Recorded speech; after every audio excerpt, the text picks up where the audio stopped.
ప్రభువైన యేసు క్రీస్తు యొక్క పరిశుద్ధ నామములో మీ అందరకు అమలాపురం హౌసింగ్ బోర్డు క్రీస్తు సంఘము మరియు కాకినాడ బాపూజీ నగర్ క్రీస్తు సంఘముల తరపున సత్య సువార్త అనే మా సువార్త కార్యక్రమాలకు స్వాగతం తెలియజేస్తూ ఉన్నాను. ఇవాళ ధ్యానాంశం ఏంటంటే యెహోవా నా కాపరి. ధ్యానాంశం ప్రార్థన చేసుకుందాం. పరలోకమందున్న మా ప్రియ తండ్రి, పరిశుద్ధుడా, నీ పరిశుద్ధ నామమునకు స్తోత్రములు స్తుతులు తెలియజేస్తూ ఉన్నా తండ్రి. ఇవాళ యెహోవా నా కాపరి 23వ కీర్తన వివరిస్తూ ఉండగా నీవే నాతో ఉండి మాట్లాడి, ఈ కీర్తన ప్రతి ఒక్కరికి ఇష్టమైన కీర్తన అండి. ఈ కీర్తన ద్వారా ప్రతి ఒక్కరూ ఆదరింపబడటానికి, నిన్ను నమ్మిన వారిని నువ్వు ఎలా ప్రేమిస్తావో తెలుసుకోవటానికి ఈ ప్రసంగం సహాయపడేలా చేయమని వినయపూర్వకముగా యేసు క్రీస్తు యొక్క పరిశుద్ధ నామములో ఈ ప్రార్థన చేయుచున్నాను తండ్రి. ఆమేన్. 23వ కీర్తనను మనం ధ్యానించుకుందాం. ఇక్కడ ఈ కీర్తనను దావీదు గారు రచించారు. ఏమని మాట్లాడుతున్నారంటే, ఆయన గొర్రెల కాపరి గనక ఆయన ఎక్కువగా కాపరి అంటే దేవుడిగాను, గొర్రెలంటూ మనల్ని ఉద్దేశించి వ్రాసిన కీర్తన. యెహోవా నా కాపరి అని ఇక్కడ మాట్లాడుతున్నాడు. అంటే దేవుడు మనల్ని గొర్రెలను కాపరి ఎలాగైతే కాస్తూ ఉంటాడో, వాటికి కావలసినవన్నీ కూడా ఎలాగైతే దయచేస్తూ ఉంటాడో మనకి కూడా అలాగే చేస్తున్నాడని చెప్తూ, యెహోవా నా కాపరి. ఇప్పుడు రక్షించబడిన మనం అందరము కూడా దేవునితో సంబంధాన్ని కలిగి ఉన్నాం. అంటే ఇక్కడ ఇంపార్టెంట్ పాయింట్ ఏంటంటే, ఈ మాటకు అర్థం ఏంటంటే రిలేషన్షిప్. యెహోవా నా కాపరి అంటే దేవునితో మనకు ఒక రిలేషన్షిప్ ఉందండి. ఆ రిలేషన్షిప్ ఏంటంటే ఆయన తండ్రి, మనము ఆయన బిడ్డలం అనమాట. అది రిలేషన్షిప్. యెహోవా నా కాపరి అంటే కాపరి గొర్రెలను ఎలాగైతే సంరక్షిస్తూ ఉంటాడో, రక్షించబడిన వారిని కూడా దేవుడు స్వరక్తమిచ్చి సంపాదించిన తన సంఘములో ఎవరైతే ఉంటారో వాళ్ళందరితో కూడా దేవుడు ఒక రిలేషన్షిప్ కలిగి ఉన్నాడు. నువ్వు గనక మొదటి పాయింట్ ఏంటంటే రిలేషన్షిప్. ఇంకొకటి ఏంటంటే, నువ్వు గనక క్రీస్తులో గనక లేకపోయినట్లయితే ఆయనతో నువ్వు బాంధవ్యాన్ని కలిగి ఉండవు. నీవు ఆయనకు దూరస్తుడిగా ఉంటావు. దేవుని కృప నీ మీద ఉండదు. దేవుని కాపుదలు నీకు ఉండదు.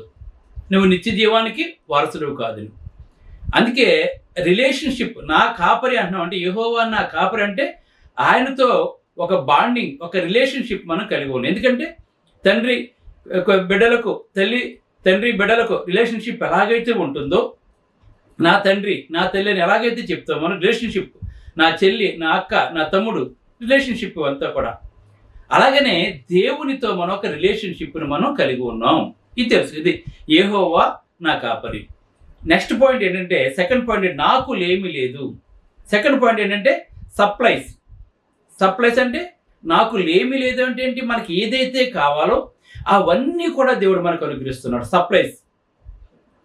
గొర్రెలకు నీళ్లు కావాలి, గొర్రెలకు ఆహారం కావాలి, గొర్రెలను విశ్రమించడానికి పచ్చిక బయలు కావాలి, నీడ కావాలి, బాగపోతే బాగు చేయించాలి. ఇవన్నీ ఏంటనమాట సప్లైస్.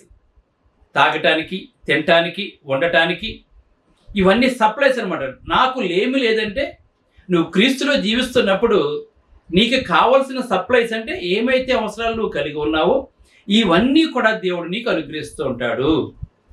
అందుకే దేవుని ప్రేమించే వారికి, అనగా ఆయన సంకల్పం చొప్పున పిలువబడిన వారికి మేలు కలుగుటకే సమస్తము సమకూడి జరుగుచున్నవని ఎరుగుదుము. రోమ 8:8. సమస్తము సమకూడి జరుగుతున్నవని అంటే ఏంటి? నువ్వు క్రీస్తులో ఉన్నావు గనక, నువ్వు దేవుని ప్రేమిస్తున్నావు గనక, ఆయన కుటుంబంలో ఉన్నావు గనక, నువ్వు తండ్రితో రిలేషన్షిప్లో ఉన్నావు గనక ఏం చేస్తాడు? ఆయన సప్లైస్ అన్నీ కూడా మనకు కావాల్సిన అవసరాలన్నీ కూడా ఆయన తీస్తుంటాడు. ఇది మొదటిది అన్నమాట. ఇంకా రెండవ వచనం చూసినట్లయితే పచ్చిక గల చోట్లను ఆయన నన్ను పరుండజేయుచున్నాడు. అంటే మూడో పాయింట్ అంటే రెస్ట్. రెస్ట్ అంటే ఏంటి అంటే మనం నెమ్మది కలిగి జీవిస్తున్నాం. మనం ఎందుకు నెమ్మది కలిగి జీవిస్తున్నాం? ఆయన మనకు కావాల్సినవన్నీ తెచ్చేస్తున్నాడు. అంతేకాకుండా ఇంకేం చేస్తున్నాడు? తోడేళ్ళ నుండి కానీ, అలాగనే ఇంటి పులి కానీ, సింహం కానీ, ఎలుగుబంట్లు కానీ ఈడ్చుకుని పోకుండా ఆయన ఏం చేస్తాడంటే మనల్ని నా కాపరంటే కాస్తున్నాడు కనుక ఆయన ఏం చేస్తాడంటే ఇక్కడ మనకి ఏం తెలియజేస్తారు? రెస్ట్ అంటే నెమ్మది, విశ్రాంతి పొందుతున్నాం. ఇవాళ నెమ్మది కలిగి జీవిస్తున్నాం. మనం నెమ్మది కలిగి జీవిస్తున్నాం అంటే కారణం ఏంటి? ఆయన కాపరుగా ఉన్నాడు కనుక. కాపరు లేకపోతే గొర్రెలు చెల్లాచెదురైపోతుంటాయి. వాటి అవసరాలు తీర్చేవాడు ఎవడో కూడా ఉండడు. అంటే సాతాను యొక్క సంరక్షణలో మనం ఉంటామన్నమాట. ఇంకా శాంతికరమైన జలముల యొద్దకు నన్ను నడిపిస్తున్నాడు అన్నాడు. అంటే ఏంటి? మంచి వాటర్ అంటే నెమ్మది కలిగి మనం జీవిస్తూ రిఫ్రెష్మెంట్. నీళ్ళు ఏం చేస్తారు? రిఫ్రెష్ అంటే ఏంటి? మళ్ళీ ఫ్రెష్ అవటం. మనం ఒకవేళ మనం తప్పు చేస్తాం అనుకో, దేవుడు మనకు క్షమిస్తూ ఉంటాడు. మన మానవులం కదా, మనం మరణకరం కాని పాపాలు చేస్తున్నాడు. ఏం చేస్తుంటాడు? మళ్ళీ కడిగి పవిత్రపరుస్తూ ఉంటాడు అండి. రిఫ్రెష్మెంట్. అలాగే తర్వాత పైన రిఫ్రెష్మెంట్ అనమాట. ఆయన ఏం చేస్తే శాంతికరమైన ఇప్పుడు నీళ్ళు ఏం చేస్తే శుభ్రం చేస్తూ ఉంటాయి. అలాగే ఆయన మనల్ని ఏం చేస్తుంటాడు? వాక్యం ద్వారా, వాక్యం అనే ఉదక స్నానము చేత ఆయన మనల్ని పవిత్రపరుస్తాడు. రిఫ్రెష్మెంట్ అనమాట. అంటే నెమ్మది కలిగి చేస్తున్నాడు. శాంతికరమైన జలం యొద్దకు నన్ను నడిపిస్తున్నాడు. అంటే జీవజలాల యొద్దకు మనల్ని తీసుకుని వెళ్ళి నిత్య జీవానికి కూడా మనల్ని వారసుడిగా చేస్తున్నాడు అనమాట. అది అంటే బాప్తిస్మం పొందటం ద్వారా, నీ పాపాలు కడుక్కోవటం ద్వారా నువ్వేపోతున్నావు? రిఫ్రెష్. తెలుసు కదా. అంటే రిఫ్రెష్ అంటే ఏంటి? మళ్ళా రీఛార్జ్ అంటాం. మనం మళ్ళీ ఛార్జ్ చేస్తున్నాం. మనం ఇంతకు ముందు మురికితో ఉన్నాం, మనం మలినంతో ఉన్నాం, మనం ముడతతో కళంకంతో ఉన్నాం. మనం దేవుడు ఏం చేశాడు? మనల్ని రిఫ్రెష్ చేశాడు. ఎలా చేశాడు? బాప్తిస్మం ద్వారా. రిఫ్రెష్మెంట్ అనమాట దాని అర్థం. అలాగనే నా ప్రాణమునకు ఆయన సేద తీర్చుచున్నాడు. గమనించండి, సేద అంటే ఏంటనమాట? హీలింగ్. రాసుకోండి. హీలింగ్ అంటే ఏంటి? స్వస్థత. హీలింగ్ అంటే ఏంటి? స్వస్థత. నా ప్రాణమునకు సేద తీర్చుతున్నాడు అంటే దాన్ని భౌతికంగా మనకు సర్ప్రైజ్ దేవుడు ఇస్తున్నాడు. ప్రాణాన్ని కాపాడేది ఏంటి? రక్షణ. ప్రాణాన్ని కాపాడేది ఏంటి? నిత్య నరకంలోకి వెళ్ళకుండా మన ప్రాణాన్ని కాపాడేది ఏంటి? హీలింగ్ అనమాట. ఎటువంటి హీలింగ్? ఇటు భౌతికంగాను ఆత్మ సంబంధంగాను కూడా మనకి ఎటువంటి అస్వస్థత లేకుండా మన దేవుడు మనల్ని విడిపిస్తూ ఉన్నాడు. ఇంకా తన నామమును బట్టి నీతి మార్గంలో నన్ను నడిపించుచున్నాడు అని ఉందండి ఇక్కడ. తన నామమును బట్టి మనల్ని ఏం చేస్తున్నాడు? నీతి మార్గములో నడిపించుచున్నాడు అంటే గైడెన్స్. నెక్స్ట్ పాయింట్ ఏంటంటే గైడెన్స్ అనమాట. అంటే ఏంటి? మనం చెడు దారికి వెళ్లకుండా ఇలా వెళ్తే మనం అక్కడ శత్రువు ఉన్నాడు, అక్కడ ఎలుగుబంటి ఉంది, అక్కడ తోడేళ్ళు ఉంది, అక్కడ సింహం ఉంది, ఆ నోట్లోకి వెళ్ళిపోతుంటాం మనం. కనుక దేవుడు మనల్ని గైడ్ చేస్తూ ఉంటాడు పరిశుద్ధాత్మ ద్వారా. ఏం గైడ్ చేస్తుంటాడు? ఇలా వెళ్ళొద్దు, ఇది సరైన మార్గం కాదు, ఈ మార్గం కూడా నువ్వు వెళ్ళు. అందుకే నేనే మార్గమును, జీవమును, సత్యమును. యేసుక్రీస్తు అడుగుజాడలు విడిచిపెట్టి వెళ్ళిపోయాడు. మనం ఎలా జీవించాలో మనకు తెలియదు కనుక ఆయన యొక్క అడుగుజాడలు మనకు విడిచిపెట్టి వెళ్ళిపోయాడు కనుక అంతే ఏంటనమాట. ఇక్కడ ఏం చెప్తున్నాడు ఆయన? తన నామం బట్టి నీతి మార్గం అంటే గైడెన్స్ నన్ను నడిపించుచున్నాడు. అంతేకాకుండా పర్పస్ అంటే ఏంటి? మనలో ఒక పర్పస్ ఎందు నిమిత్తము? పరలోకానికి వెళ్ళే పర్పస్ నిమిత్తము దేవుడు మనల్ని ఏం చేస్తానంటే నీతి మార్గంలో లేదనుకోండి, నువ్వు వెళ్ళిపోతే. అందుకే పర్పస్ అని రాసుకోవాలి. ఎందుకంటే నీతి మార్గం లేకపోతే ఇప్పుడు మనం ఒక వస్తువులు ఒక పర్పస్ నిమిత్తం కొనుక్కుంటాం. మనం ఇవాళ బాప్తిస్మం పొందిన దాని యొక్క పర్పస్ ఏంటి? నిత్య జీవానికి వెళ్ళటం మనల్ని. అందుకే నీతి మార్గంలో మనం నడిపిస్తున్నాడు అండి. ఎందుకు నీతి మార్గం నడిపిస్తున్నాడు? ఈ దేహాన్ని విడిచిపెట్టిన తర్వాత మళ్ళీ పరలోకానికి మనం వెళ్ళాలన్నమాట.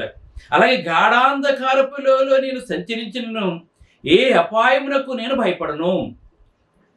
ఇప్పుడు గాఢాంధకారపులో అంటే ఏంటి? దేవుడు అప్పుడప్పుడు మనం టెస్ట్ చేస్తూ ఉంటాడు, శ్రమలు పెడుతూ ఉంటాడు. ఎంత విశ్వాసం మనం టెస్టింగ్.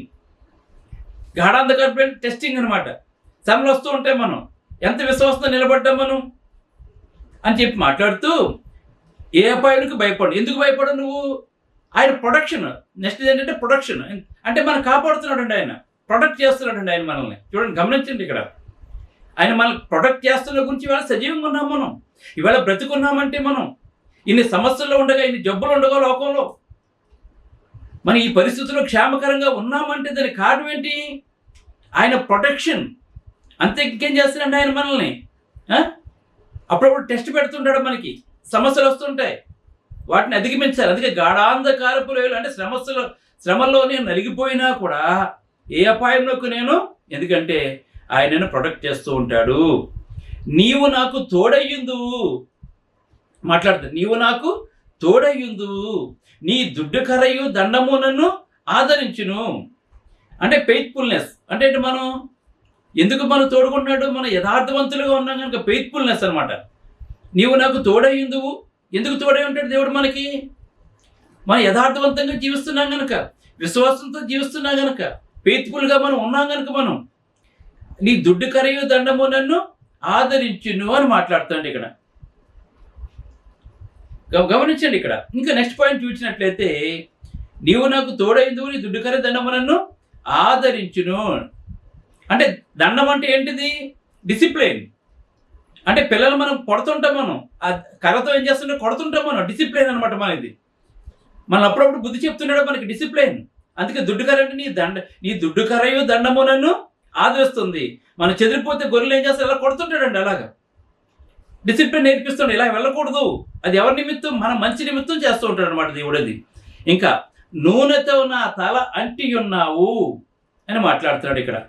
నూనెతో నా తల అంటి ఉన్నావు అంటే సమృద్ధి, విస్తారం. మనకి సమృద్ధి, ఐ హోప్ ఇట్స్ ఏంటనమాట, ఇక్కడ మనకి ఒక నిరీక్షణ మనకి ఇచ్చి దేవుడు మనకి ఏం చేస్తాడంటే ఆ సమృద్ధి విస్తారంగా మనకు అనుగ్రహిస్తాడు. అంటే నూనెతో నా తల అంటడం అంటే ఏంటనమాట, ఆ దేవుడు అభిషేకించాడంటే, ఇప్పుడు దావీదుని అభిషేకించాడు, రాజుగా చేశాడు అతన్ని. అంటే అన్నీ కూడా అతనికి ఇచ్చాడు దేవుడు, అతనికి సమృద్ధిగా ఇచ్చాడు దేవుడు. అలాగే మనకు కూడా దేవుడు సమృద్ధిగా ఇస్తూ ఉంటాడు అనమాట. ఇది మనం తెలుసుకోవాలి మనం. అలాగే నెక్స్ట్ ఏంటంటే, నేను బ్రతుకు దినములన్నీ కృపాక్షేమంలో నా వెంట వచ్చును. అంటే దీవెనల బ్లెస్సింగ్స్. అంటే దేవుడు మనకి ఏమైతే బ్లెస్సింగ్స్ ఉన్నాయో భౌతికంగా, ఆనాడు ఇశ్రాయేలుకే కాకుండా మనకు కూడా దేవుడు ఏం చేస్తున్నాడు? బ్రతుకుదినములని కృపాక్షేమంలో వెంట వచ్చాడంటే బ్లెస్సింగ్స్ మనకి ఇస్తున్నాడు అనమాట. అందుకే చిరకాలము యెహోవా మందిలోని నివాసము చేయుదును అని మాట్లాడుతున్నాడు. చిరకాలం అంటే, చిరకాలం దేవుని మందిలో ఉండాలంటే ఏం కావాలి మనకి? దేవుని యొక్క సెక్యూరిటీ కావాలి మనకి, ఆయన కాపుదల మనకు కావాలి. అందుకే సెక్యూరిటీ, ఎటర్నిటీ. ఎటర్నిటీ అంటే నిత్యజీవం. అంటే ఇక్కడ చిరకాలము గనక యెహోవా మందిరంలో నివాసం చేస్తుంటే, నువ్వు దేవుని మందిరంలో ఉన్నట్లయితే నీకు ఆయన, నువ్వు బ్రతికినంత కాలము నీకు సెక్యూరిటీగా ఉంటాడు ఆయన. ఆ గొర్రెలు చూడండి, ఆ కాపురు ఆఖరి వరకు వాడిని ఎలాగైతే కాపాడుతుంటాడు, ఆ కాపురు ఉన్నంత వరకు కూడా ఎటర్నిటీ అంటే నిత్యజీవాన్ని కూడా దేవుడు మనకి ఇస్తున్నాడు అనమాట. ఇది దీని యొక్క అర్థం అనమాట. కనుక ఈ కీర్తన ద్వారా ఈ విషయాలన్నీ కూడా మీరు తెలుసుకుని, మన దేవుడు మన ఎట్లా ఎంత గొప్ప ప్రేమను చూపిస్తున్నాడో తెలుసుకొని, ఆయన ప్రేమను వ్యర్థం చేయకుండా ఆయన కాపుదలలో మీరు అందరూ కూడా జీవించాలంటే, మన దేవునికి దూరంగా ఉండకూడదని, దగ్గరికి ఉండాలంటే, రిలేషన్షిప్లో ఉండాలంటే ఆయనతో మనం కలిసి జీవించాలి. కలిసి జీవించాలంటే అందరూ రక్షించబడి నిత్యజీవానికి వారసులుగా ఉండాలి. ప్రతి ఆదివారం ఆత్మతో సత్యంతో దేవుని ఆరాధించాలి. ఇంకా రక్షణ పొందకపోతే నేడు యేసుకు దేవుని కూడా నొప్పుకోండి, మీ పాపలంటూ కూడా కడిగి వేసుకోండి. ప్రార్థన చేసుకుందాం. పరిశుద్ధుడు అయిన తండ్రి, పరలోకమందున్న దేవ, నీ పరిశుద్ధ నామమునకు స్తోత్రాలు తండ్రి. యెహోవా నా కాపరి, నాకు ఏం లేదు. కొన్ని విషయాలు తండ్రి వివరించడం జరిగింది. ఇది అందరికీ ఇష్టమైన కీర్తన తండ్రి. ఏ విధంగా మనం ప్రొటెక్ట్ చేస్తున్నాం, ఏ విధంగా తండ్రి మమ్మల్ని కాపాడుతున్నాం, మాకు కావాల్సినవన్నీ కూడా ఎలా అయితే సప్లై చేస్తున్నావు తండ్రి. నిత్య జీవాన్ని మాకు ఎలాగైతే ఇచ్చేవు ప్రభు. మేము తప్పు చేస్తున్నప్పుడు నీ దండంతో ఎలాగైతే తండ్రి మమ్మల్ని సరైన మరి నడిపిస్తున్నావు, ఇవన్నీ మేము తెలుసుకున్నాం కనుక నాయన, నీ నీడలో ఉంటాం ఎంతో గొప్ప ధన్యత తండ్రి. ఈవేళ మహోన్నతం నివసించేవాడే సర్వశక్తిని విశ్రమించేవాడని చెప్తాను. నీ నీడలో ఉండబట్టే తండ్రి మేము ఎలా ఉన్నాం ప్రభు. నీ నీడలో ప్రతి ఒక్కరు ఉండేలా చేసి, ఇంకా కొంతమంది క్రైస్తవం అంటే అర్థం కావట్లేదు తండ్రి, అదేదో మతం అనుకుంటున్నారు తండ్రి. కానీ నిత్య జీవనం తీసుకువెళ్ళేదని, నిజమైన దేవుని దగ్గర నడిపించేదని, శాశ్వత కాలంలో దేవునితో జీవింపజేసిన లోకం తెలుసుకునేలా చేయమని, కష్ట నష్టాల నుంచి, శ్రమల నుంచి, శోధన నుంచి చూపించి, ఇంకా కాకినాడ, అమలాపురం, రంగాపురంలో స్థలాలు కొంచెం చూపించుకోవద్దండి. ఇంకా అనేక సంఘాలు ప్రారంభించారండి.